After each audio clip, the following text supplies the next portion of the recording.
आज हम बनाएंगे चावल से पनीर। जी हाँ, आप चावल से पनीर बना सकते हैं और ये असली पनीर से भी ज़्यादा टेस्टी लगेगा।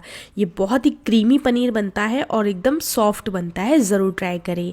इसी के साथ मैं आपको एक रेसिपी भी बताऊंगी जो इस पनीर से हम तैयार करेंगे, तो बिल्कुल भी मिस ना करें, इस रेसिपी को ज़रूर ट्राई करें। सबसे पहले पनीर बनाने के लिए आपको चावल लेने हैं। चावल को मैंने अच्छे से धो लिया है। इसी के साथ आपको टमाटर डाल देने हैं, 2 छोटे साइज़ के, और एक प्याज डाल देते हैं। आलू डाल देते हैं, मीडियम साइज़ का आलू है जिसे मैंने ऐसे रफली कट कर लिया है। काट के आलू डाल दे, साथ ही में डाल देते हैं अदरक और लहसुन को। अदरक लहसुन के साथ ही मिर्ची डाल देते हैं और सूखी वाली 2 मिर्ची डाल देते हैं। अब इन सारी चीज़ों को आपको बॉईल करना है, तो उसके लिए आपको पानी डाल देना है। इसमें लगभग 1-1.5 कप जितना पानी डालेंगे। आपको ज़्यादा पानी नहीं लेना है, लगभग इतना ही पानी लें इन सारी चीज़ों के लिए। थोड़ा सा मैंने नमक डाला है ताकि ये सारी चीज़ें सॉफ्ट हो जाएं, जल्दी सॉफ्ट हो जाएंगी। और गैस को ऑन कर देंगे और इसे मिक्स कर देते हैं और इन्हें उबल जाने देते हैं। उबलते उबलते जो है पानी ये सोख लेंगे और ज़्यादा पानी इसमें बचेगा नहीं। चावल को हमें 80% बॉईल करना है, इस बात का ध्यान रखें। और जितनी भी हमने इसमें और चीज़ें डाली थी वो भी सॉफ्ट हो चुकी हैं। आप देखिए आलू कितना सॉफ्ट हो गया है। तो इतना ही आपको पकाना है और पानी आपको ज़्यादा नहीं डालना है। तो मैंने क्या किया है, यहाँ पे मसाले की भी तैयारी कर ली है और पनीर बनाने की भी तैयारी की है। तो मैं क्या करूँगी, ये मसाले वाली जितनी भी चीज़ें हैं ये निकाल देनी है।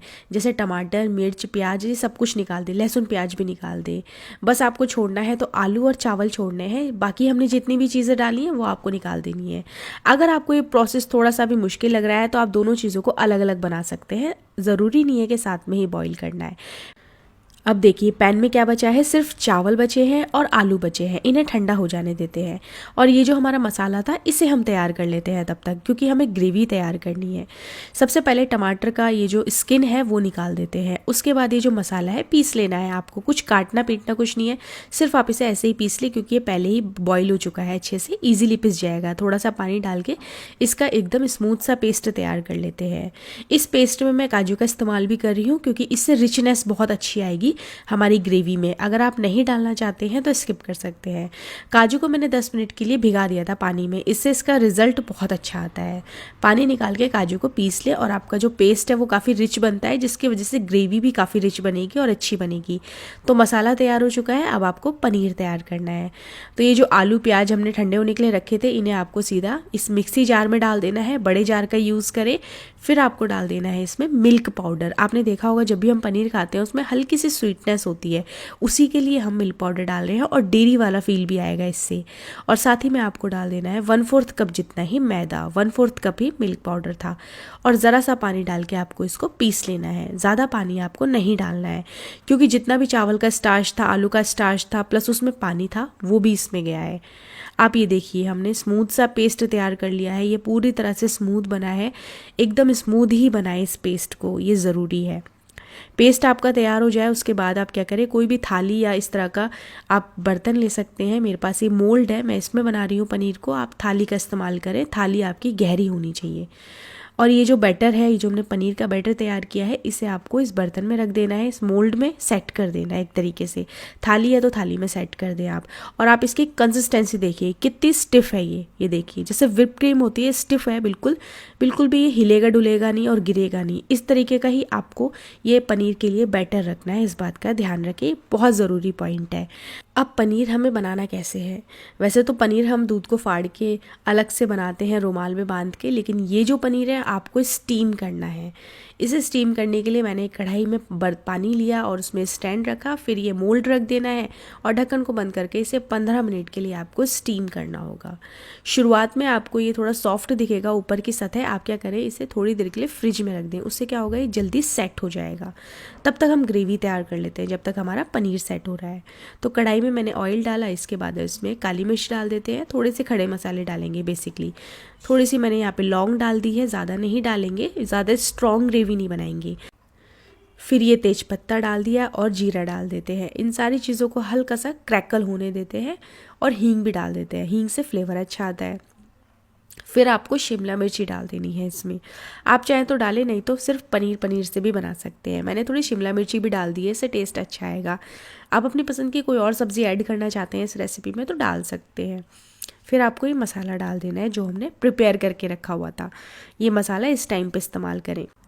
पनीर तो हमने चावल से बनाया है, लेकिन ये जो ग्रेवी है हम शाही पनीर वाली बना रहे हैं। आप देखिए मैंने इसे अच्छे से स्टर किया, इसके बाद इसमें मसाले डाल देते हैं। तो जितने भी बेसिक मसाले होते हैं जैसे हल्दी, लाल मिर्च पाउडर, ये सारे मसाले डाल देते हैं। साथ ही में धनिया पाउडर भी डाल देते हैं।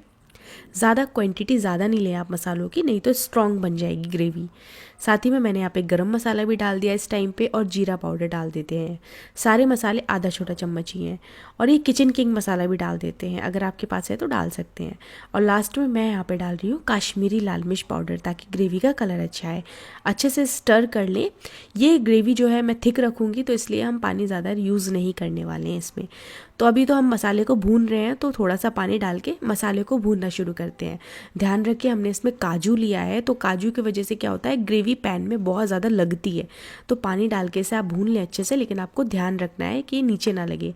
तो ढक देते हैं इसे ताकि ये भून जाए। इसके बाद ये जो पनीर है ये तैयार हो चुका है। मैंने इसे सिर्फ 5 मिनट के लिए रखा फ्रिज में, और ये बहुत जल्दी तैयार हो गया है। ऊपर की सतह बिल्कुल सेट हुई दिख रही है। इसके बाद आप इसे पीसेस में काट लेते हैं। वैसे तो ये बाहर रखेंगे तो भी सेट हो जाता है, लेकिन टाइम ज़्यादा लेगा।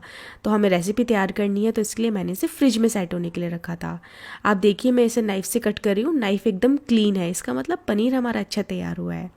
तो मैंने इसे बिल्कुल पनीर के पीसेस में ही कट किया है। आप चाहें तो अपने पसंद से भी काट सकते हैं इसे।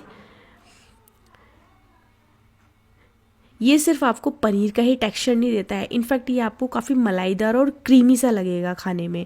जैसे कभी आपने मलाई कोफ्ता वगैरह खाया हो, इस तरीके का भी लगेगा। तो आप इसे बेसिकली मलाई पनीर बोल सकते हैं।